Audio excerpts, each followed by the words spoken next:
নমস্কার বন্ধুরা, কেমন আছো সবাই? তো আজকে আমার গন্তব্য হচ্ছে শ্রীধাম শ্রী অঙ্গন ফরিদপুর। কারণ শ্রী শ্রী জগৎবন্ধু সুন্দরের ১৫৪তম শুভ আবির্ভাব উপলক্ষে আহ কীর্তনের আয়োজন করা হয়েছে। এটা প্রতি বছরই আয়োজন করে মহানাম সম্প্রদায় বাংলাদেশ থেকে। এবং আজকে আমার গন্তব্য শ্রীধাম শ্রী অঙ্গন। তাহলে চলো বন্ধুরা, সামনে এগিয়ে যাই। বন্ধুরা, আমি প্রায় জগৎবন্ধু সুন্দরের মন্দিরের সামনে চলে এসেছি। তোমরা দেখতে পাচ্ছ আমার ডান পাশে অনেক অটো দাঁড়িয়ে আছে এবং সামনে ভক্ত সমাগমের অনেক ভিড়। তো তোমরা দেখতে পাচ্ছ জগৎবন্ধু সুন্দরের মন্দিরের গেট দেখা যাচ্ছে। এটা নবনির্মিত গেট, এখনো গেট কমপ্লিট করা হয় নাই, আন্ডার কনস্ট্রাকশন অবস্থায় আছে। যেহেতু মন্দিরের কীর্তন শুরু হয়েছে, এই কারণে গেটের কাজ মোটামুটি কমপ্লিট রেখে গেটটা উন্মুক্ত করে দেওয়া হয়েছে ভক্ত সাধারণের জন্য। তো আমি যদি তোমাদের গেটের স্ট্রাকচারটা পুরোপুরি ভিডিওতে দেখাই, তাহলে গেটের স্ট্রাকচারটা এরকম। তো তোমরা দেখতে পাচ্ছ গেটের উপরে লেখা আছে শ্রীধাম শ্রী অঙ্গন প্রবেশদ্বার। আমার কাছে গেটটা অনেক সুন্দরই মনে হয়েছে, এবং যখন এটা কমপ্লিট করা হবে এবং রং করা হবে তখন এর জৌলস আরো সুন্দর হয়ে উঠবে। এবং তোমরা দেখতে পাচ্ছ ভেতরে আলোর ঝলকানি। ভক্তবৃন্দরা অনেকে ভিতরে প্রবেশ করছে, আবার অনেকে কীর্তন শেষ করে বাইরের দিকে চলে যাচ্ছে, কারণ তারা তাদের বাসার দিকে হয়তোবা কেউ যাবে। আবার এই কীর্তন উপলক্ষে একটি মেলার আয়োজন করা হয়, অনেকে মেলাতেও ঘুরতে চায়। তো আমি মেলার ডিটেলসটা তোমাদের বলবো, এবং এটাই হচ্ছে গেটে বের হওয়ার প্রবেশ পথ। আমরা ভেতরে ঢুকলাম এবং বের হলাম, এবং তোমরা দেখতে পাচ্ছ ভেতরে নাট মন্দির দেখা যাচ্ছে অনেক দূরে, এবং গেটের সংলগ্ন এখানে কিছু দোকান দেখা যাচ্ছে, যে দোকানে ছবি, গীতা, ধূপকাঠি, মোমবাতি এবং প্রয়োজনীয় সকল জিনিসপাতি বিক্রি করে থাকে ভাইয়েরা। তো এই দোকান থেকে আমি মোমবাতি এবং আগরবাতি কিনে নিলাম ঠাকুরের সামনে প্রজ্বলন করার জন্য।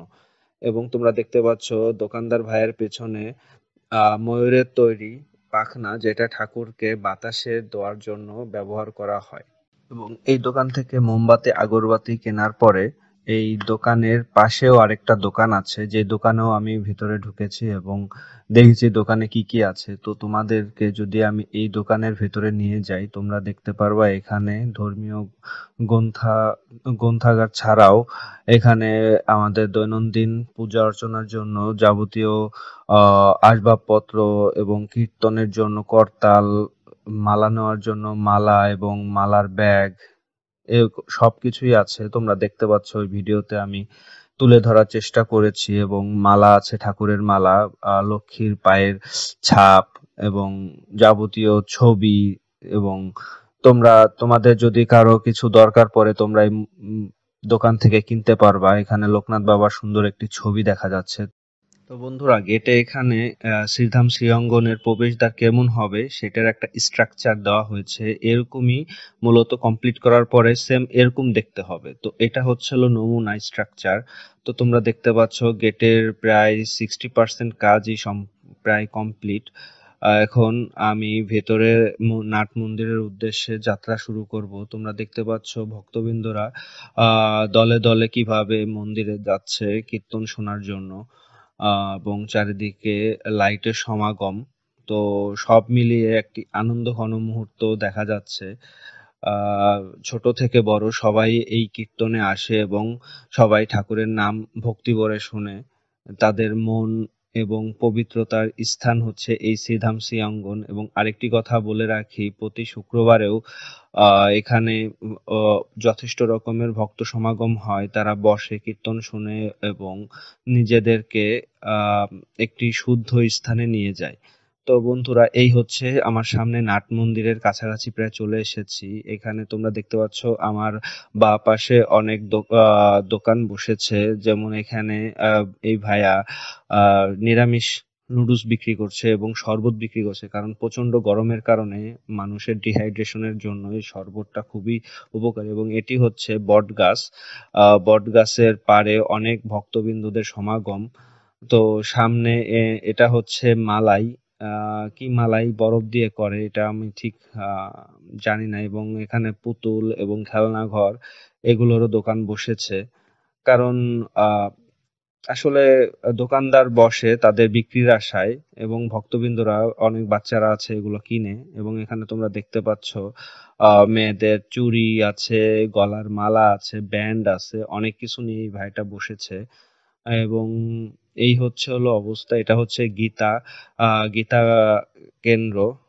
এবং ডান পাশে এখানে এক ভাইয়া আহ শ্যাম্পু বা হয়তো বা কোনো সোডার সাথে গুলিয়ে এই বেলুন বিক্রি করছে। ফু দিলে পরেই এই আহ, বেলুনটা উড়ে যায়।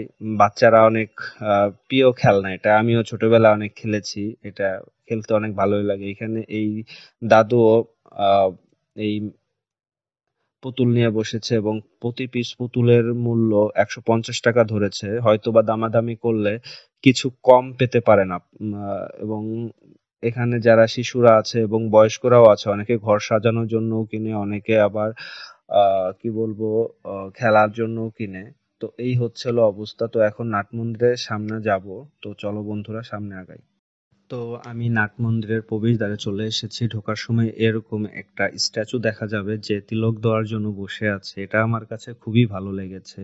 এবং যদি ভিতরে যেতে যেতে দেখাই, আমার ডান পাশে এই মন্দিরটা হচ্ছে হলো শ্রী জগৎবন্ধু সুন্দরের আবির্ভাব স্থান, কারণ এইখানেই জগৎবন্ধু সুন্দরের জন্ম হয়েছিল। আমি যদি তোমাদের মন্দিরের পুরোটা অংশ ভালো করে দেখাই, তাহলে এখানে লেখা আছে শ্রী শ্রী জগৎবন্ধু সুন্দরের আবির্ভাব মঙ্গল, কারণ এই ঘরেই শ্রী শ্রী জগৎবন্ধু সুন্দরের জন্ম হয়েছিল। এবং ভেতরে দেখা যাচ্ছে তার পিতামাতা বসে আছে, এবং সামনে জগৎবন্ধু সুন্দর যে একটা স্ট্রাকচার করা হয়েছে, এটা শুয়ে রাখা, তার মানে হচ্ছে এখানে জগৎবন্ধু সুন্দরের জন্ম হয়েছিল। এই হচ্ছে হলো মন্দির। তো এই মন্দিরের পাশে আরেকটা মন্দির আছে, যেটা হচ্ছিল নৌকা মন্দির, কারণ জগৎবন্ধু সুন্দর তাদের সাথীর সাথে এই নৌকায় চড়ে লীলা করেছিল। এবং এই নৌকা মন্দিরের নৌকাটা যদি তোমাদের দেখাই, এই হচ্ছিল নৌকা। এখানে তোমরা দেখতে পারবা জগৎবন্ধু সুন্দরের যে সাথীরা আছে তারা ভিতরে এই নৌকার উপর একটা স্ট্রাকচার করেছে, এইভাবেই মূলত বসেছিল। এবং জগৎবন্ধু সুন্দর এখানে বসে কীর্তন করত এবং লীলা প্রকাশ করত। এটা অনেক সুন্দর একটা স্ট্রাকচার আমার কাছে মনে হয়, কারণ জগৎবন্ধু সুন্দরের পুরা শৈশব থেকে শুরু করে তার যে জীবনের যে কর্মকাণ্ড সবকিছুই ফুটিয়ে তোলা হয়েছে। এবং এই মন্দিরটা হচ্ছে রথ ঘর। তো এই রথ, যখন রথ শুরু হয় তখন এই রথ বের করে এরা আরেকটি মন্দিরে নিয়ে যাওয়া হয়। এবং এই মন্দিরটা ব্রাহ্মণকান্দায় অবস্থিত। তো এই হচ্ছে হলো রথ, শ্রী শ্রী জগৎবন্ধু সুন্দর মন্দিরের রথ। এবং এখন আমি আহ নাট মন্দিরের দিকে যাব। তোমরা দেখতে পাচ্ছ অগণিত ভক্তবৃন্দ বসে আছে। এই হচ্ছে মূলত নাট মন্দিরের প্রবেশ পথ। তো এখান দিয়ে যদি আমি যাই, তোমরা দেখতে পারবো অনেক ভক্তবৃন্দ প্রণাম দেওয়ার জন্য অপেক্ষা করছে, এবং এইখানে অনেক ভক্তের সমাগম হচ্ছে। আমার ডান পাশে এই মন্দিরেই কিন্তু নাম কীর্তন হচ্ছে, এবং বাম পাশে এটাই হচ্ছে হরিনাম শ্রী জগৎবন্ধু সুন্দরের মন্দির। তো রাত অনেক হবার কারণে মন্দির শয়ন দিয়ে দেওয়া হয়েছে, এই কারণে মন্দিরের দরজা বন্ধ। আমি যদি ভিডিওটা তোমাদের মন্দিরের দিকে দেখাই, তাহলে তোমরা বুঝতে পারবা। কারণ শয়ন দেওয়ার একটা সময় আছে, সম্ভবত 8টার সময় মন্দিরে শয়ন দেওয়া হয়। এখানে তোমরা দেখতে পারবা হরিনাম প্রভু জগৎবন্ধু লেখা আছে। এবং এখানে আরেকটা কথা বলে দেই, 24 ঘন্টায় কিন্তু কীর্তন চলে, কোনো সময় কিন্তু কীর্তন বন্ধ হয় না, পালা করে কীর্তন চলে। আমি যতদূর মনে হয়, আমি যতটুক মন্দির দেখেছি তার ভিতর জগৎবন্ধু সুন্দরের এই মন্দিরে এই 24 ঘন্টা কীর্তন ছাড়া কিন্তু অন্য কোথাও এরকম শোনা যায় না। এই হচ্ছে নাম কীর্তন হচ্ছে। নাম কীর্তনের মহিমায় আমরা একটু পরে যাব। আমি এই জগৎবন্ধু সুন্দর ঠাকুরের কাছে মোমবাতি এবং আগরবাতি প্রজ্বলন করে এবং প্রণাম দিয়ে তারপরে হচ্ছে মন্দির থেকে বের হলাম, কারণ নিজেকে ভক্তি ভরে ঠাকুরের কাছে প্রণাম দিয়ে অনেক ভালো লাগছে। তারপরে যেতে যেতে তোমাদেরকে দেখাবো এইখানে জগৎবন্ধু সুন্দরের এই মন্দিরে কার কার সমাধি মন্দির আছে, এবং কীর্তন কিভাবে হচ্ছে সবকিছুই আমি তোমাদের এই ভিডিওতে দেখাবো। তো প্রণাম পর্ব শেষ করে এখন নাট মন্দির থেকে বের হলাম। তো তোমরা দেখতে পাচ্ছ চারিদিকে অগণিত ভক্তবৃন্দ, অনেক দূর দূরান্ত থেকে কিন্তু এই কীর্তনে অনেক মানুষ আসে। মূলত মহানাম সম্প্রদায় বাংলাদেশ এই কীর্তন পরিচালনা করে থাকে। তো আমি যদি তোমাদের আরেকটু ইনফরমেশন দিয়ে থাকি, তো আমার ডান পাশে এখানে একটি স্ট্রাকচার করে কিছু মানুষ শরবত বিতরণ করছে। তো তোমরা দেখতে পাচ্ছ, আমি যদি তোমাদেরকে একটু সামনের দিকে এগিয়ে নিয়ে যাই তাহলে তোমরা দেখতে পারবা এখানে অনেক মানুষ শরবত খাওয়ার জন্য লাইনে দাঁড়িয়েছে। কারণ তোমরা বুঝতেই পারছো যে গরম, আসলে শরবত বা জলের বিকল্প কিছু নেই। তো তারা একটু জল পান করে আবার কীর্তনের জন্য বসে পড়ে শোনার জন্য। শ্রুতিমধুর সব ভক্তবৃন্দ এবং আমার সামনে এই স্মৃতি মন্দির হচ্ছে, তোমরা দেখতেই পাচ্ছ। আমি যদি তোমাদেরকে একটু সামনে নিয়ে যাই, এটা হচ্ছে হলো শ্রীমান মহানামব্রত ব্রহ্মচারী মহারাজ এর স্মৃতি মন্দির। তো এই স্মৃতি মন্দিরটা ৭ এপ্রিল ২০০৮ সালে স্থাপিত করা হয়। তোমরা দেখতে পাচ্ছ মনোমুগ্ধকর একটি সুন্দর ডিজাইনের মন্দির। এবং আমি যদি পাশের আরেকটি স্মৃতি মন্দিরে নিয়ে যাই তাহলে তোমরা দেখতে পারবা এটা হচ্ছিল শ্রীমৎ নবনী বন্ধু ব্রহ্মচারী মহারাজ এর স্মৃতি মন্দির। তো তোমরা দেখতে পাচ্ছ ভেতরে ভক্তবৃন্দরা বসে আছে, তারা হচ্ছে হয়তোবা রেস্ট নিচ্ছে এখানে, কারণ অনেক দূর দূরান্ত থেকে আসে। এবং এই মন্দিরটা কিন্তু ৩ ডিসেম্বর ২০০৯ সালে স্থাপন করা হয় এখানে।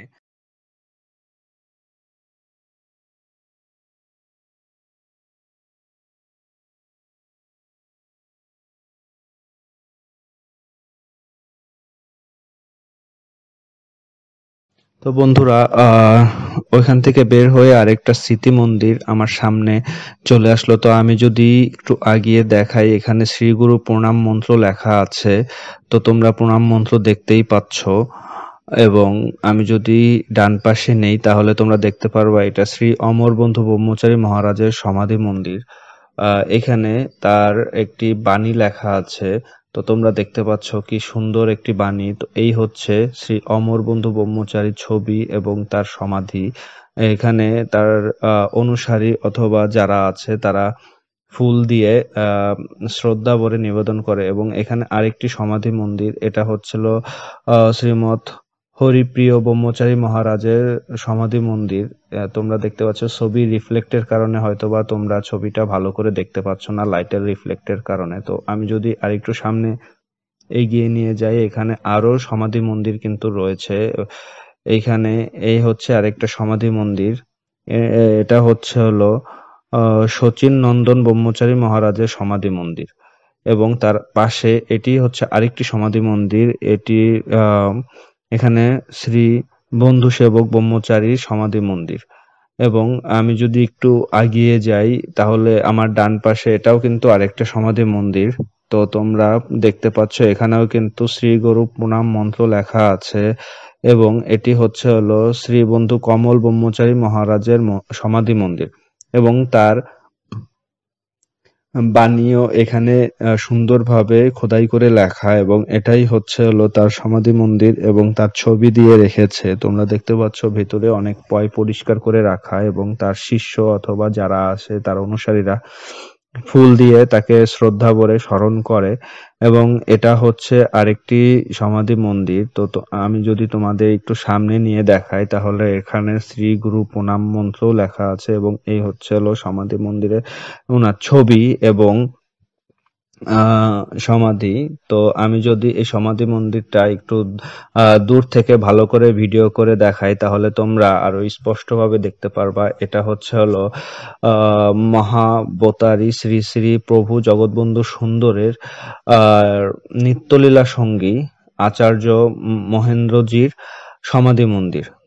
মানে হচ্ছে হলো জগৎবন্ধু সুন্দরের বাল্যকালের বন্ধুর সমাধি মন্দির এটি। এবং আমি যদি এই সমাধি মন্দিরের পিছনের দিকে যাওয়ার চেষ্টা করি তাহলে এখানে কিন্তু একটি ভক্তনিবাস এবং স্থাপন করা হয়েছে এবং এটার কাজও কিন্তু চলমান রয়েছে। এখানে দূর দূর থেকে আগত ভক্তদেরকে পুষ্পান্ন দেওয়ার ব্যবস্থা করেছে, কারণ এখানে অনেক ধর্মীয় হিন্দু ধর্মের অনেক সংগঠন বা অনেকে নিজ স্বেচ্ছায় এখানে প্রসাদ বিতরণ করে থাকে।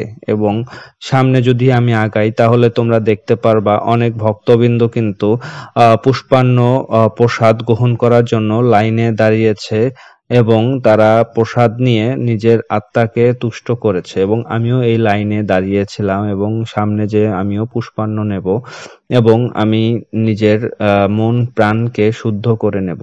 তো তোমরা দেখতে পাচ্ছ আমাকে কিন্তু আমার হাটের থেকেও যথেষ্ট পরিমাণে পুষ্পান্ন দিয়েছে, আমিও কিন্তু কমিয়ে নিলাম অনেক পুষ্পান্ন। এই হচ্ছে পুষ্পান্ন।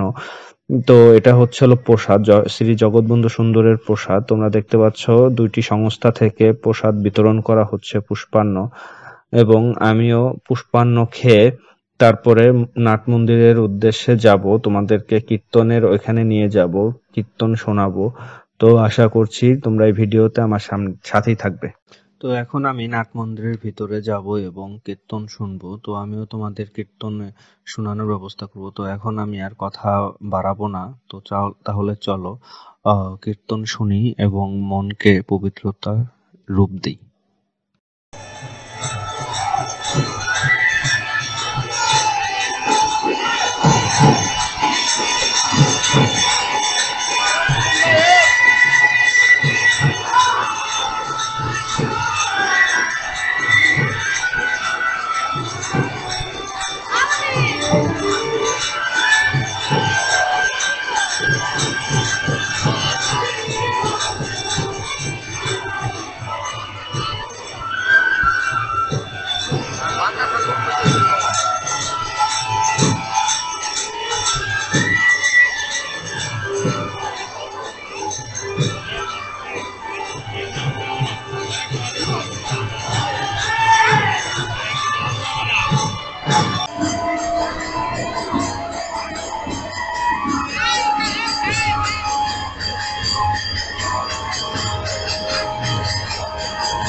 মন্দিরে কীর্তন শোনার থেকে বের হয়ে তো হাতের ডান পাশে এটা হচ্ছিল অফিস ঘর, তো এটা হচ্ছে মহেন্দ্র কুঞ্জ এবং আমার সামনে এই মন্দিরটি হচ্ছে স্মৃতি মন্দির, শ্রী শ্রী জগৎবন্ধু সুন্দরের স্মৃতি মন্দির হিসেবে এই মন্দিরটি তৈরি করা হয়েছে।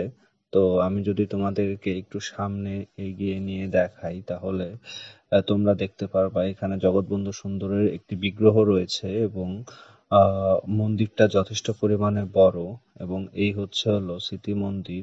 শ্রী জগৎবন্ধু সুন্দরের বাণী লেখা আছে মন্দিরের উপরে এবং আমার হাতের বাম পাশে আমি যদি নিয়ে যাই তাহলে তোমরা এখানে দেখতে পারবা ভেতরে একটি চালতা গাছ আছে। এটাকে মানা হয় এখানে যদি কেউ মানত করে তার মানত ফলে এবং এটি হচ্ছে দোল এবং ঝুলনের সময় ঠাকুরকে এখানে এই উপরে দোলনায় ঝুলন্ত অবস্থায় রাখা হয় এবং তোমরা দেখতে পাচ্ছ এখানে কিছু সমাধি আছে, এদেরকে পাক হানাদার বাহিনী নৃশংসভাবে হত্যা করেছিল। দোতলার এই ঘরটি হচ্ছে মূলত ভোগের ঘর, এখানে ঠাকুরের ভোগ রান্নার কাজে ব্যবহার করা হয় এবং আমি যদি তোমাদের এখান থেকে বের হয়ে তাহলে দেখাই এটা হচ্ছে হলো তুলসী বেদী। তো তোমরা দেখতে পাচ্ছ এখানে তুলসী বেদী এবং এখানে তুলসী দেবীর প্রণাম মন্ত্র লেখা আছে। তো এখন আমি একটু সামনে আগিয়ে যাব। তো অফিস ঘরের পিছনে একটি সুন্দর পুকুর রয়েছে, এটাকে রিসেন্ট ঘাট বাঁধিয়েছে এবং চারপাশে বাঁধিয়ে মানুষের হাঁটা চলার ব্যবস্থা করা হয়েছে। তোমরা দেখতে পাচ্ছ চারিদিকে লাইটে সুসজ্জিত অবস্থায় রয়েছে এবং ভক্তবৃন্দ এবং এখানেও আমার হাতের বাম পাশে জলছত্র শরবত বিতরণ কেন্দ্র, এখানেও ভক্তবৃন্দদের জন্য শরবত বিতরণ করা হয়েছে। উৎসবের 9 দিন ব্যাপী তারা শরবত বিতরণ করছে জনগণ ভক্তবৃন্দদের মাঝে এবং আমি যদি আগিয়ে দেখাই তাহলে তোমরা দেখতে পাচ্ছ আমার হাতের বাম পাশে এই ঘরের পার হলেই মূলত ভেতরে মহাপ্রসাদের ব্যবস্থা করা হয় এবং এটি হচ্ছে শ্রী জগৎবন্ধু সুন্দরের 154তম শুভ আবির্ভাবের একটি লিস্ট, কারা কিভাবে খাবার পরিচালনা করেছে এখানে মূলত এটা তুলে ধরা হয়েছে এবং এই হচ্ছে সেই পুকুর। তোমরা দেখতে পাচ্ছ অনেক ভক্তবিন্দু দাঁড়িয়ে আছে এবং এই পুকুরের চারপাশে লাইট দিয়ে সুসজ্জিত করেছে এবং ঘাট বাঁধানো অবস্থায় আছে। আমি সেই মহাপ্রসাদ বিতরণের এই স্থানে চলে এসেছি। তো তোমরা দেখতে পাচ্ছ এখানে প্রসাদালয় 2 আর প্রসাদালয় 1 এখানে আছে ভক্তবৃন্দরা প্রসাদ গ্রহণের জন্য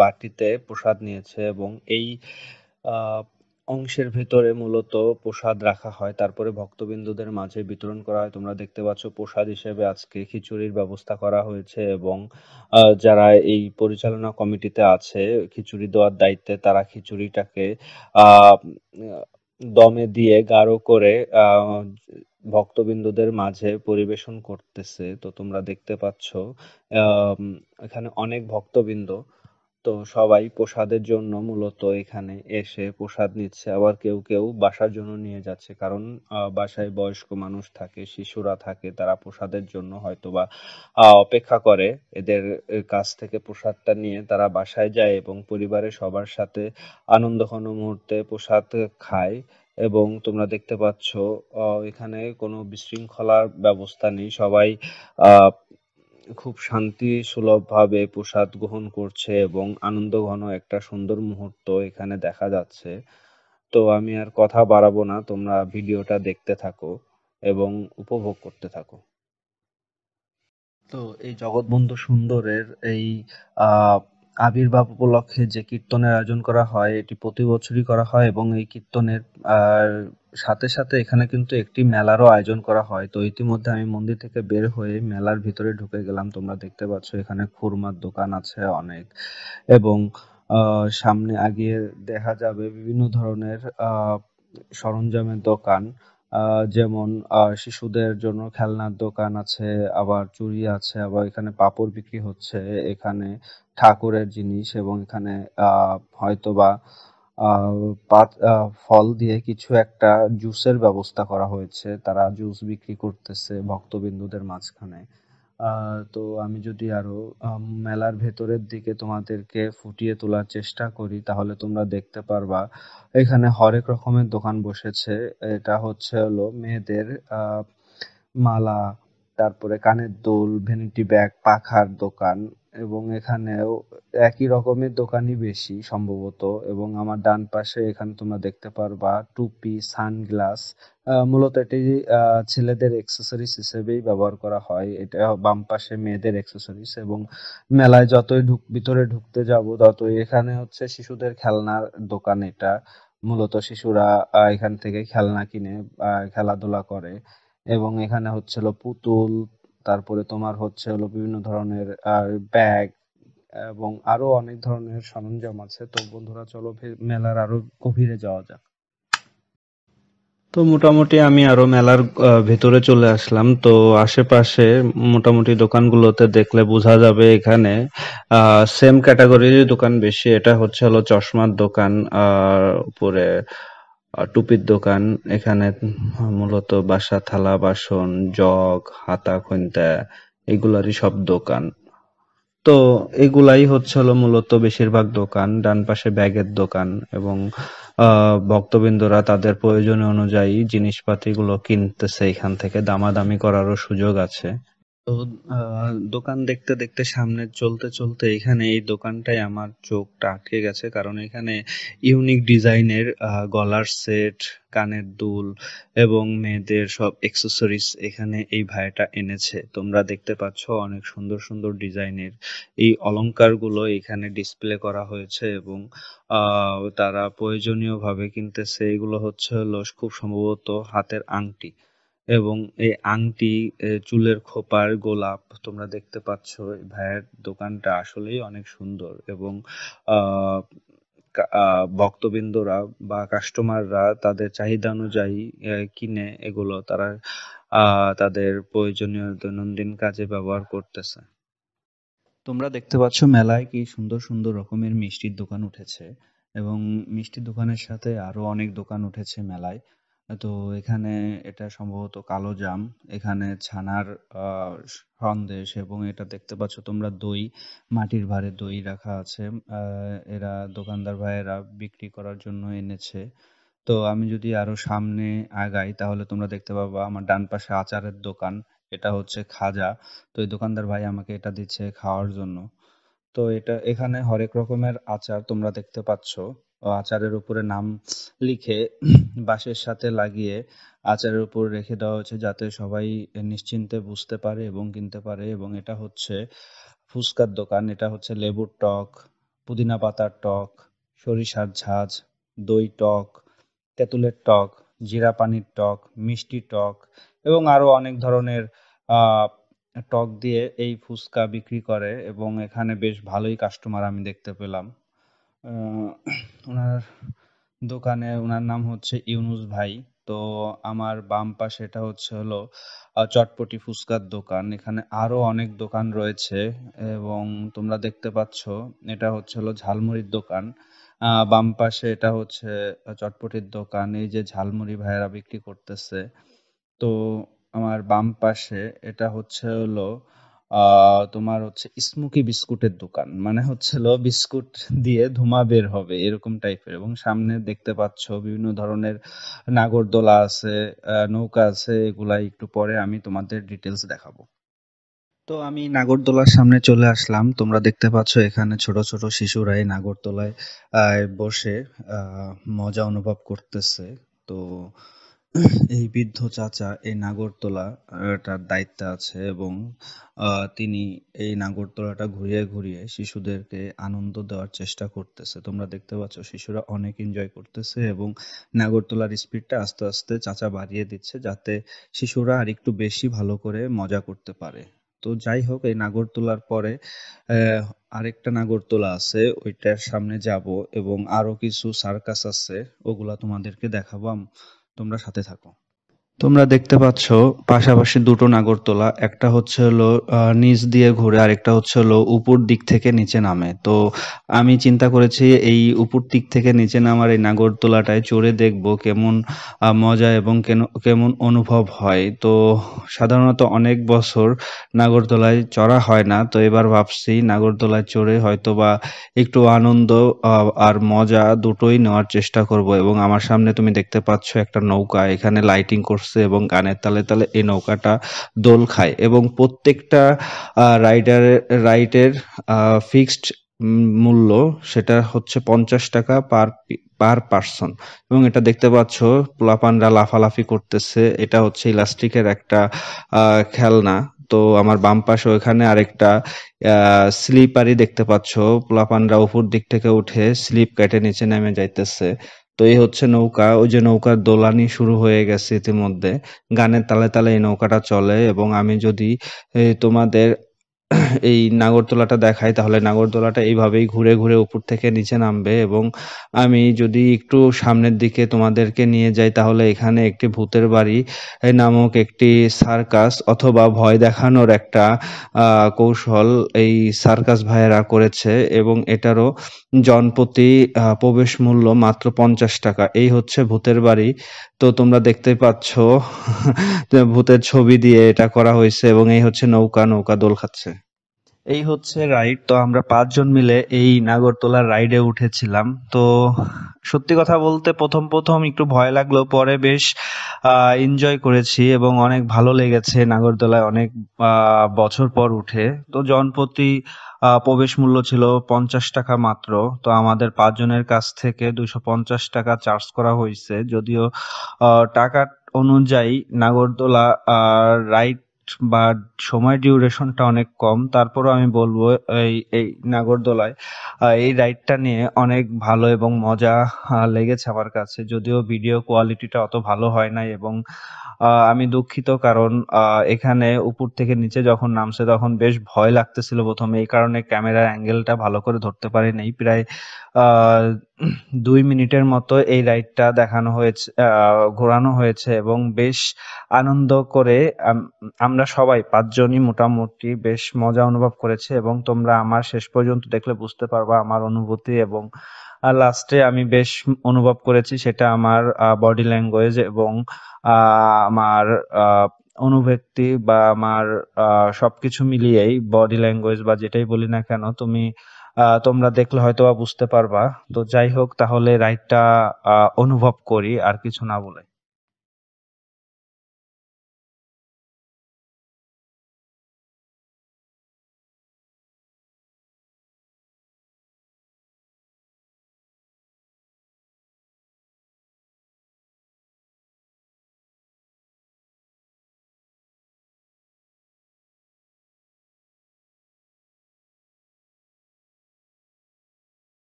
তো ফাইনালি বন্ধুরা, রাইড ঘোরা সবই কমপ্লিট এবং মোটামুটি মেলাও ঘোরা হয়ে গেছে এবং কীর্তন শোনা, মেলা দেখা, রথ দেখা, কলা বেচার মতোই দুটোই একসাথে করে নিলাম। এখন হচ্ছে বাড়ি ফেরার পালা, কারণ রাত অলমোস্ট প্রায় 11:30 বেজে গেছে। তো যাই হোক বন্ধুরা, এই আহ শ্রীধাম শ্রীঅঙ্গনে শ্রী শ্রী জগৎবন্ধু সুন্দরের এই শুভ আবির্ভাব উপলক্ষে প্রতি বছরই কিন্তু কীর্তনের আয়োজন করে মহানাম সম্প্রদায় বাংলাদেশ। এবং প্রতি বছরই কিন্তু এই কীর্তনের পাশাপাশি এই মেলারও আয়োজন করা হয়। তো তোমরা যদি চাও তাহলে তোমরাও এই কীর্তনে এসে এই শ্রুতিমধুর কীর্তন শুনতে পাবা এবং অনেক আনন্দ উপভোগ করতে পারবা। তো যাই হোক বন্ধুরা, যদি ভিডিওটা তোমাদের কাছে ভালো লেগে থাকে তাহলে অবশ্যই লাইক কমেন্ট করবা, আর যদি নতুন হয়ে থাকো অবশ্যই সাবস্ক্রাইব করবা। বন্ধুরা, এখন বাসায় যাওয়ার পালা। তো ভালো থাকবে সবাই, আবার আসবো নতুন একটা ভিডিও নিয়ে।